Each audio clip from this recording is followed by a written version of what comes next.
है hello friends, कैसे हैं आप सब। आप सभी का आपके अपने ईश्वर कृपा चैनल में बहुत बहुत स्वागत है। भगवान भोलेनाथ की कृपा आपके और आपके परिवार पर सदा सर्वदा बनी रहे। फ्रेंड्स, भगवान शिव से जुड़े ये 5 रहस्य नहीं जानते होंगे आप।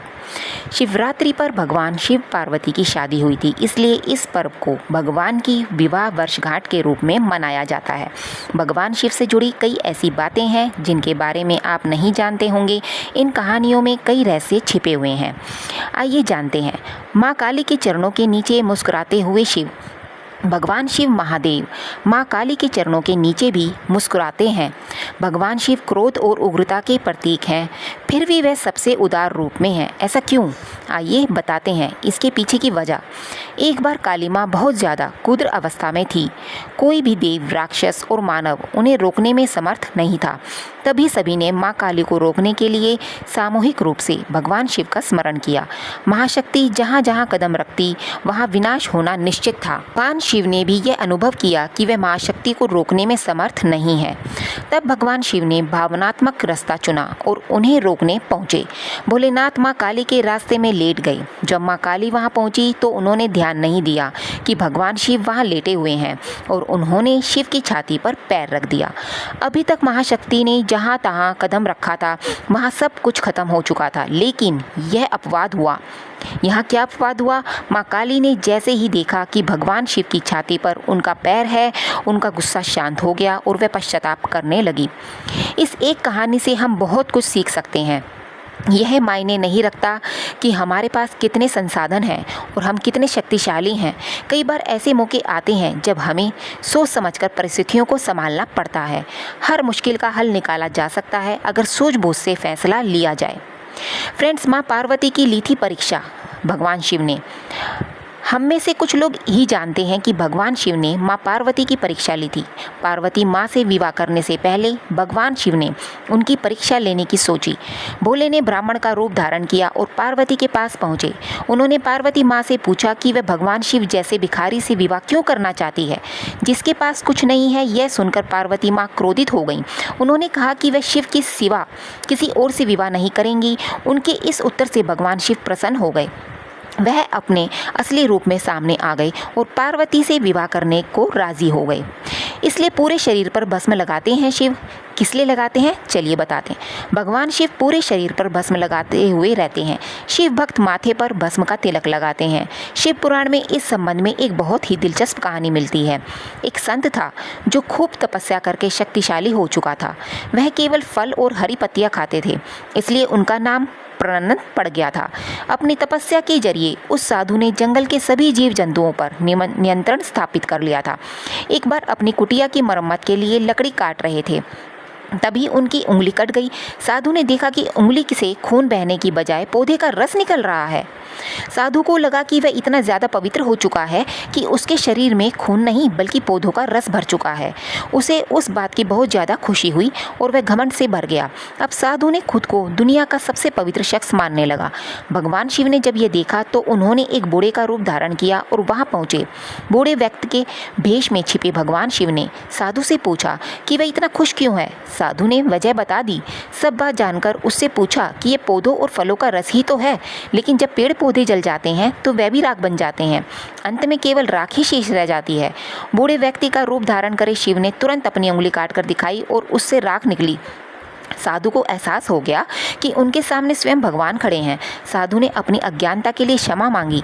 ऐसा कहा जाता है कि तब से ही भगवान शिव अपने शरीर पर भस्म लगाने लगे ताकि उनके भक्त इस बात को हमेशा याद रखें, शारीरिक सौंदर्य का अहंकार ना करें बल्कि अंतिम समय को सत्य को याद रखें। नेक्स्ट आता है, भगवान शिव ने दिया था सुदर्शन चक्र भगवान विष्णु के हाथों में। जी हाँ, भगवान विष्णु के हाथों में हमेशा सुदर्शन चक्र सुशोभित रहता है। यह सुदर्शन चक्र भगवान शिव ने ही भगवान विष्णु को दिया था। एक बार भगवान विष्णु शिव की आराधना कर रहे थे। विष्णु देवता ने भोलेनाथ को प्रसन्न करने के लिए हजारों कमल बिछा रखे थे। भगवान शिव ये देखना चाहते थे कि भगवान विष्णु की भक्ति में कितनी तत्परता है, इसलिए उन्होंने एक कमल उठा लिया। भगवान विष्णु सहस्र नाम लेते हुए शिवलिंग पर हर बार कमल का फूल चढ़ा रहे थे। जब विष्णु 1000वां नाम ले रहे थे तो उन्होंने पाया कि शिवलिंग पर अर्पित करने के लिए कोई भी फूल शेष नहीं रह गया है। तब भगवान विष्णु ने अपनी आँख निकालकर शिव को अर्पित कर दी। भगवान विष्णु को कमल नयन कहा गया है, इसलिए कमल के फूल के बजाय उन्होंने अपना नेत्र अर्पित कर दिया था। अटूट भक्ति देखकर भगवान शिव ने भगवान विष्णु को सुदर्शन चक्र भेंट किया था। अब नेक्स्ट आता है अमरनाथ गुफा की कहानी। जी हाँ फ्रेंड्स, भगवान शिव के भक्तों के लिए अमरनाथ गुफा बहुत महत्वपूर्ण है। जब माँ पार्वती ने भगवान शिव से अमरता का रहस्य बताने के लिए कहा, तब वे गुफा की ओर निकल गए। गुफा जाने के लिए रास्ते में उन्होंने कई कार्य किए, इसलिए गुफा जाने का पूरा रास्ता चमत्कारिक माना जाता है। अमर कथा के रहस्य बताने के क्रम में भगवान ने अपने पुत्र, वाहन आदि को निर्जन स्थानों पर छोड़ दिया। ये सभी स्थल तीर्थ स्थल बन गए। पौराणिक कथाओं के मुताबिक भगवान शिव गुफा तक पहलगाम से होते हुए पहुँचे थे। फ्रेंड्स, शिव जी को बिलपत्र क्यों चढ़ाते हैं? जी हाँ, बेलपत्र शिव जी को क्यों चढ़ाया जाता है? पौराणिक कथाओं के अनुसार जब देवताओं और दैत्यों के बीच समुद्र मंथन चल रहा था, तभी उसमें से विष का घड़ा भी निकला। विष के घड़े को ना तो देवता और ना ही दैत्य लेने को तैयार थे।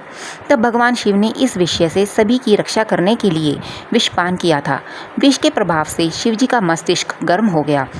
ऐसे समय में देवताओं ने शिव जी के मस्तिष्क पर जल उड़ाना शुरू किया और बेलपत्र उनके मस्तक पर रखने शुरू किए, जिससे मस्तिष्क की गर्मी कम हो गई। बेल के पत्तों की तासीर भी ठंडी होती है, इसलिए तभी से शिव जी को बेलपत्र चढ़ाया जाने लगा। बेलपत्र और जल से शिव जी का मस्तिष्क शीतल रहता है और उन्हें शांति मिलती है, इसलिए बेलपत्र और जल से पूजा करने वाले पर शिव जी प्रसन्न होते हैं। फ्रेंड, नेक्स्ट आता है शिव को भोलेनाथ क्यों कहा जाता है? जी हाँ, भगवान जी को भगवान भोलेनाथ क्यों कहा जाता है? शिव भगवान को तो भगवान शिव को विभिन्न नामों से पुकारा और पूजा जाता है। भगवान शिव को भोलेनाथ के नाम से भी जाना जाता है। भोलेनाथ यानी जल्दी प्रसन्न होने वाले देव। भगवान शंकर की आराधना और उनके प्रसन्न करने के लिए विशेष सामग्री की ज़रूरत नहीं होती है। भगवान शिव जल, पत्तियाँ और तरह तरह के कंदमूल को अर्पित करने से ही जल्द प्रसन्न हो जाते हैं। फ्रेंड, नेक्स्ट आता है शिवलिंग की आधी परिक्रमा क्यों की जाती है? शिव मंदिर में भगवान भोलेनाथ के दर्शन और जल चढ़ाने के बाद लोग शिवलिंग की परिक्रमा करते हैं। शास्त्रों में शिवलिंग की आधी परिक्रमा करने के बारे में कहा गया है। शिवलिंग की परिक्रमा हमेशा जलाधारी के आगे निकले हुए भाग तक जाकर फिर विपरीत दिशा में लौट दूसरे सिरे तक आकर पूरी करें। इसे शिवलिंग की आधी परिक्रमा भी कहा जाता है। फ्रेंड्स, क्यों की जाती है शिवलिंग की आधी परिक्रमा और क्यों नहीं लांगी जाती जलाधारी? जानिए वजह। शिव आदि देव हैं। शिव की पूजा शिव मूर्ति और शिवलिंग दोनों रूपों में की जाती है, लेकिन शिवलिंग पूजा के नियम अलग हैं। शिवलिंग कुछ मर्यादाएं भी निहित हैं। जानिए शिवलिंग की आधी परिक्रमा की धार्मिक वैज्ञानिक वजह। परिक्रमा करने का चलन कई धर्मों में है। ऐसी मान्यता है कि परिक्रमा करने से कई जन्मों के पाप नष्ट हो जाते हैं। शास्त्रों में कहा गया है, यानी कानी च पापनी ज्ञाता ज्ञात कृतानि च तानि सर्वाणि नश्यन्ति प्रदक्षिणे पदे पदे। यानी परिक्रमा के एक एक पद चलने से ज्ञात अज्ञात अनेकों पापों का नाश होता है। लेकिन आपने गौर किया होगा कि अक्सर सभी देवी देवताओं और मंदिरों की पूरी परिक्रमा की जाती है, वही शिवलिंग की आधी परिक्रमा होती है। शिव आदि देव हैं। शिव की पूजा शिव मूर्ति और शिवलिंग दोनों रूपों में की जाती है, लेकिन शिवलिंग पूजा के नियम अलग हैं, जिसमें कुछ मर्यादाएं भी निहित हैं। शिवलिंग की आधी परिक्रमा को शास्त्र सम्मत माना गया है। इसे चंद्राकार परिक्रमा कहा जाता है। परिक्रमा के दौरान जलाधारी को लांघना मना होता है। इसके पीछे क्या धार्मिक और वैज्ञानिक वजह है? शिव शक्ति की सम्मिलित ऊर्जा का प्रतीक शिवलिंग, जो समेत कई शास्त्रों में शिवलिंग की आधी परिक्रमा करने का विधान बताया गया है। इसका धार्मिक कारण है कि शिवलिंग को शिव और शक्ति दोनों की सम्मिलित ऊर्जा का प्रतीक माना जाता है। शिवलिंग पर लगातार जल चढ़ाया जाता है। इस जल को अत्यंत पवित्र माना गया है। ये जल जिस मार्ग से निकलता है उसे निर्मली, सोम, सूत्र और जलाधारी कहा जाता है। इसलिए नहीं लांगी जाती है जलाधारी, क्योंकि माना जाता है कि शिवलिंग इतनी शक्तिशाली होती हैं कि उस पर चढ़ाए गए जल में भी शिव और शक्ति की ऊर्जा के कुछ अंश मिल जाते हैं। ऐसे में जल में इतनी ज़्यादा ऊर्जा होती है कि यदि व्यक्ति इसे लांघे तो यह ऊर्जा लांघते समय उनके पैरों के बीच उसके शरीर में प्रवेश कर जाती है। इसकी वजह से व्यक्ति को वीर्य या रज संबंधित शारीरिक परेशानियों का सामना भी करना पड़ सकता है।